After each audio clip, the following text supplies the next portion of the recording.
Hey, Buddy Manning here. Welcome to Celtics Daily.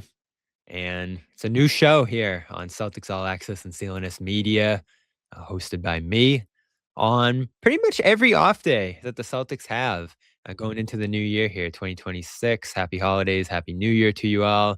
And we're recording this after the Celtics beat the Pacers 103-95, an incredible turnaround from them in this one.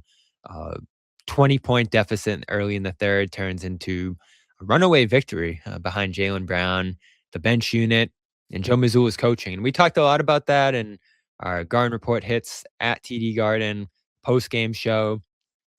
And so what I want to bring to the table here, as I've done in off-day shows previously, is go inside the reporting, go inside the different conversations I have around these games, the things that pop into my head, research, and storytelling that I've done. And you can read that on clnsmedia.com. But I want to be able to bring it to you guys in a visual format, show you some of the side interviews I'm doing, insight I'm getting from players around the league, thoughts around the NBA on the Celtics. That's been the angle of my reporting over the last year or two here. And I want to bring that to you directly here on our off day shows. We'll still have guests from around the league, friends of the show. You've watched these off day Garden reports throughout the year, and that stuff will continue.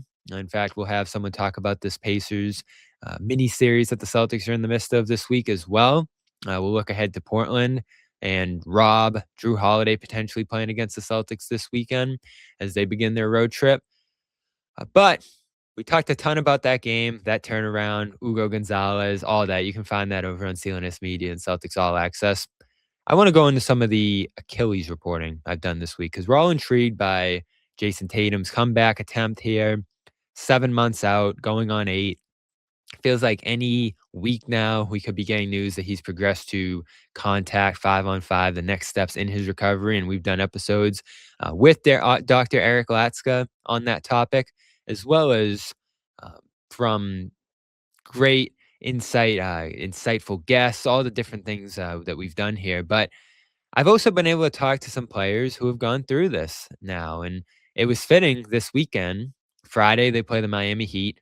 Drew Smith, 9-month turnaround from Achilles surgery, and he's back and playing every game and producing. No side effects, no setbacks for him in his return from that surgery, as well as ACL. And on this Indiana Pacers team, you have 3 players recovering from Achilles tears: Tyrese Halliburton, Isaiah Jackson, and James Wiseman, who just rejoined the team after being waived early in the regular season back in October. They needed another body, and they brought him back. So we here got the chance to talk to Drew Smith, as well as James Wiseman. Isaiah Jackson, of course, left the Celtics win with a head injury after taking a blow from the Nemesh Keita. So I didn't get to talk to him about this, maybe at some point down the line this season. But we learned plenty from Drew Smith as well as Wiseman.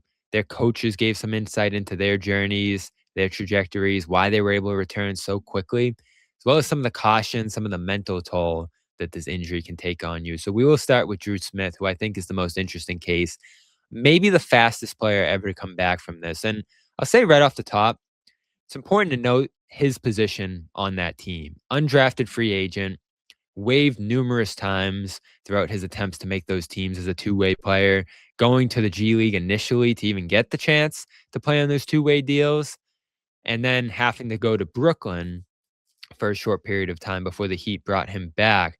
He goes through an ACL tear over the last year here, recovers from it in rapid fashion, about 8-9 months, gets into camp last year, and then early in the season, tears his ACL, or tears his Achilles rather. So Heat obviously waive him. He goes through this massive recovery, and the early stages, he felt like, were pivotal to him coming back as quickly as he did from this thing. And he was playing just 9 months after tearing his Achilles, which lends a ton of hope to Tatum and his recovery. Here's what Smith had to say about those early stages of the recovery. I think, I was able to get back fast, but it was really probably because of the patience on the front end. We took everything really slow. We we walked slowly, ran slowly, like kind of probably were behind on a lot of those early milestones just to to make sure that everything was safe, and then you can kind of ramp it up from there. It's slow, it's tough, it's boring some days, but it's just kind of it's just a process, like you said. You got to kind of take it day by day, and then just kind of always see how your body's responding. About how many months after surgery did you start to feel like, all right, I'm back, I can start playing again? Yeah, I honestly, I can't remember. I think I had my surgery December 27th maybe, and then I was able to jump back into training camp. I was limited during camp a little bit. My minutes, I had some minute restrictions there in preseason as well. But I think by camp I was able to feel pretty good. So maybe 8 or 9 months. I'm not exactly sure what that is, but somewhere around there. What's that process like of getting on the floor for the first time? Like, how tentative are you? Like, how difficult is it to start playing again when you finally do get back? Yeah, it's different. You think you have a few negative thoughts in the back of your mind. You don't but at the end of the day, you just have to understand, like, you've put in the work to get back to that point. And so I think once you get out there a couple of times and you realize that you're fine, you're going to be okay, and you just start to have confidence in the work that you've put in up to that point. So I think like I said, the first couple of times you step out there, it's a little difficult, but after that, you get back to playing basketball. So go from there, you get into training camp. He's telling everybody to listen. He's going to be good to go. Sound familiar? And the Heat, who brought him back on a 3-year deal with the first-year guarantee, that's how confident they were in his health and his recovery at that point, had to slow him down a little bit. Eric Spoelstra talked about this amazing comeback, this incredible turnaround that Smith has had here before the game on Friday. He has a superpower of resilience. He really does. And, I'm not even sure if you can coach it, teach it, drive it. I think it's innate. I think because of, how his journey and how he got here, he just would not take no as an answer. He had doors shut on him more than he had doors open to him, and most players quit. We've cut him more times than I can count, probably 7, 8, 9 times, and he just kept on coming back. We wanted to invest our resources and our staff to him, even before he got hurt. But sometimes, the business, you have to make moves, and he just stayed with it, and so, it makes us want to work even harder for him. But his resilience is incredible. To come back from the injuries, but just as impressive as how he's come back from doors being shut on him. I mean, the whole process with him was trying to slow him down, but you love it, with guys like that. He's always pushing the envelope. He kept on telling everybody he's going to be ready for training camp. We just told him, like, hey, just take your time. We want to be responsible about this. But he passed every check mark, during the summer, and he would just keep on pushing for more. So he was available in training camp, and I had every intention of playing him every other day in training camp, and then playing him some of the games in the preseason, and he ended up, I think, playing every single day in training camp, every single game in preseason. But that's the kind of fortitude that he forces upon you. So here are the details on Drew Smith, who had 3 steals against the Celtics on Friday, played a lot of minutes with Tyler Hero as well as Davion Mitchell out. He tore his Achilles on December 23rd, 2024. So 1 year ago as we record this, he tore it. Surgery on December 27th. Cleared for 5-on-5 and contact and all the rest early or late September, rather. So around the 9-month mark heading into camp, and played on October 4th, 2025, just over 9 months after undergoing surgery. As you heard Spoelstra there, didn't miss a game.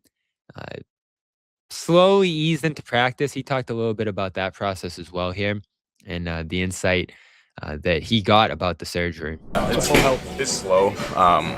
And I don't think there's any one line of demarcation for what it is for everybody. I think it's just a process, and as you go through the testing and all the different things like that, it just takes time. There's really that's what sucks about it. There's no way around it. Like, it's just a lot of volume calf work and boring stuff that you feel like you're not really getting much done, but like that's just what you have to do. So I'd call that optimistic about where Tatum's at, not needing to miss any games, not needing to have setbacks. Smith urged that every situation is different. And as I mentioned previously, the fact that Smith's fighting for his NBA life every day he plays is a totally different situation than Tatum's in, where he's the franchise player in Boston and they're going to take the long play with him. Brad Stevens spoke earlier this week, and despite leaving that door open for Tatum to return, said he's not going to be back until he's 110% ready to go on his end, on the experts' end, as well as the team's end. And it is a shared decision with someone that important about when they're going to come back. For Smith, you're just trying to get out there and play again as soon as possible. Want to take a second here to tell you about our sponsor before we go into some other stories that I learned about this Achilles recovery this week. We are brought to you by PrizePicks. It's the holiday season, the best time of year for sports. Bowl games, basketball matchups, playoff pushes. It's all happening at once. And while you and I are out here making decisions every day, what gifts to buy, what to eat, which game to watch, there's one place where it feels good to be right, PrizePicks. Right now, over on PrizePicks, you have the big push late this football season, as well as new features, early payouts. If your lineup gets off to a hot start, you may now have the option to cash out if those winnings or cash out on those winnings before the game even finishes. If your team's cooked with PrizePicks, you don't have to wait until next year's draft. They let you play fantasy football every week, so pick your favorite players to win. And when they hit their projections each week, no draft required, no wait until next year. If you want flexibility, choose the flex play, where you can get paid even if one of your picks misses. And if you want the biggest payouts, go to the power play. No matter your play, PrizePicks is a great way to put your takes to the test. Love how straightforward it is. Don't have to spend a lot of time calculating my payouts. And if you haven't played before, it's simple. Pick more or less on at least 2-player stats. And if you get your picks right, you could cash in. Get on the action now in 45 states. And they offer stacks as well right now. I mean, you can pick the same player in your lineup 3 times in the same lineup. Want to pick more on Steph Curry's points, 3-pointers, and assists? That's a good one right now. You can pick all of them in the same lineup only on PrizePicks. You can combine leagues, players from different leagues. You want to go Drake May as well as Steph Curry. If you want to do it all in the same game, all those options are available and more. So join millions of users and sign up for America's #1 fantasy sports app. Download the PrizePicks app today. Use the code CLNS to get $50 in lineups after you play your first $5 lineup. That's code CLNS to get $50 in lineups after you play your first $5 lineup. PrizePicks, it's good to be right. As I mentioned, Smith plays in every preseason game, every regular season so far for the Heat. Isaiah Jackson, James Wiseman in Indiana, similar deals. Jackson, who I did not get to talk to for this, unfortunately, came back just due to the timing of it in 8 months, feeling 80 to 90%.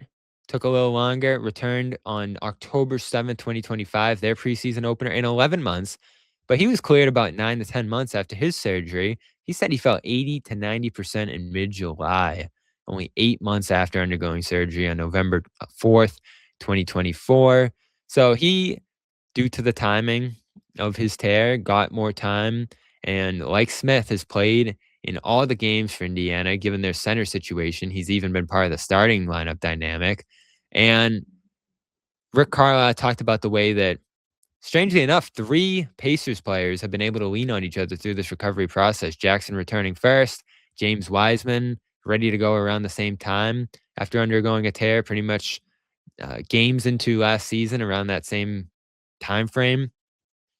And both of them now playing stable minutes, significant roles on a Pacers team that has albeit struggled, but been able to reintegrate both of them comfortably. Here's Carlisle on that. Yeah, I mean, we've got those 2 guys. James Wiseman, who's back with us, went through that last year as well. And so I think it'd be a better question to ask those guys themselves, but there certainly is an internal source to talk about some of the experiences, some of the certainly major challenges that go into it. All 3 are doing extremely well. Wiseman the other night came in, off of a flight the previous night. We essentially worked him out in the morning of a game, signed him at like 1 in the afternoon, and then he ended up playing 12 or 14 minutes in the game and did a good job. Isaiah Jackson continues to make more and more progress. The technology and the medical know-how now and all the rehab techniques and all the different ways that enhance an athlete's ability to come back from an injury like that are phenomenal. I had 2 guys in Dallas that went through Achilles situations. J.J. Barea did in his early 30s, and Dwight Powell did in his mid to late 20s, and both those guys made full recoveries. And so it's been phenomenal what's been able to happen. And time goes quickly, and I know Jason Tatum is ahead of schedule too, and that's important, because guys like Tatum and Halliburton, these guys are the torch carriers for this league, as we move on into the future. So for Wiseman, different circumstances where in a roster crunch, in a center situation where he wouldn't have been getting minutes, the Pacers moved on from him to sign Mac McClung. So he ends up, after fully recovering from the surgery, on the sideline from October 25th to December 20th, not playing for any team, not signing elsewhere, not going through a G League stint. He just waited. I'm sure the Pacers' mindset was stay patient. You'll have a role here at some point if necessary. And he did that. And a lot of his process was mental. Here's him talking about it while reading a book before this game, which he said is something he's added to his habit while he's been out through this Achilles tear and this layoff between his stints with Indiana. Being able to find different hobbies, as you're doing it, and not try to be like an idle mind. I feel like that kind of helped me out. Yeah, for sure, because that's the only thing you got is patience, but being able to endure mentally up here is what makes a difference. So just being able to know that you got it is what's important, and not trying to overdo it, but kind of take your time with the process. It took a while, just going through a lot of ups and downs. It took a while, but just sticking to it and just having that endurance mentally and spiritually as well is what matters. Was there a time where it felt like, all right, I'm back, I feel like myself again? Do you remember when that was? I'd say around the time with training camp and everything, being able to just feel healthy and feel active, I say. But in terms of the game part, it takes time. And was there a particular thing you felt helped you bounce back as quickly as you did? Up here, mental. And last one I got, you obviously just rejoined the team here. How did you spend the time this season, while you were away and before you came back here? And how did that kind of help you be in position to succeed now? It felt good because, at the end of the day, just basketball. Outside of basketball, you got a different life. So being able to pick up habits, reading, meditation, about different things I like doing. So being able to pick up habits is what kind of kept my mind stable. Anything you like to read in particular? This is by Rick Rubin, reading right now, Creative Act, Way of Being, and Think and Grow Rich by Napoleon Hill. That's why I read, a couple weeks ago. So you've heard the story now, the pushback, how that process goes, the cautiousness you have to show initially, as well as the mental impact of needing to be fully back. And for Smith, he said that it just took a couple games in the preseason before he felt like himself again. That's great to hear. If you're hoping that Tatum can return to form before the playoffs, the 9-month mark for Tatum would be in February 10, push it to March 11, right on the last day of the regular season in April. So how close can he get to there, I think, is going to be a significant factor in how much he can ramp up and regain that confidence before a potential playoff appearance. But as Dr. Latska told us, 12 months is that money spot of there being next to zero risk of a re-tear at this point. Tatum's already gone through the worst case scenario when it comes to re-tearing your Achilles. But every month additionally you take after that, Latska told us, is helpful in limiting the chance that you could re-tear. And that hasn't happened for Smith as well as Jackson. There's been a lot of raving, including from Kevin Durant when we spoke to him, about how far the surgery has come. He told me that they used to have to rip open the skin and do an invasive surgery. And from everything we've heard from Latska and others, Tatum's surgeon now does the speed bridge surgery, which is more minimally invasive and has allowed players to come back sooner from this thing. The risk is still there, still caution needed when you're thinking of the long term with a player like this. But I think from these examples, from these pathways back to returning and the smoothness with which each of them re-entered their lineups, I think you're in a position of confidence and optimism with Tatum going forward this season. We'll continue to hear from more players and see more players come back. DeJounte Murray is around that 11-month mark at this point. When will he be back? Pelican's situation, as I've reported, has allowed him to slow play this in a way that he may continue to until there's zero risk, given that he might not even be part of that team's future at this point, given the 6-22 start I believe the Pelicans have gone through here. There's real stakes in Boston, and there'll be a desire by Tatum and the team to get him back on the floor as fast as possible. But I think everybody involved, fans, team, Tatum, all understand the necessary patience he needs to exercise in coming back from this thing, because nothing's worth risking his career, risking next season, and years beyond that that the Celtics are going to have him here. And look at how they've played without him.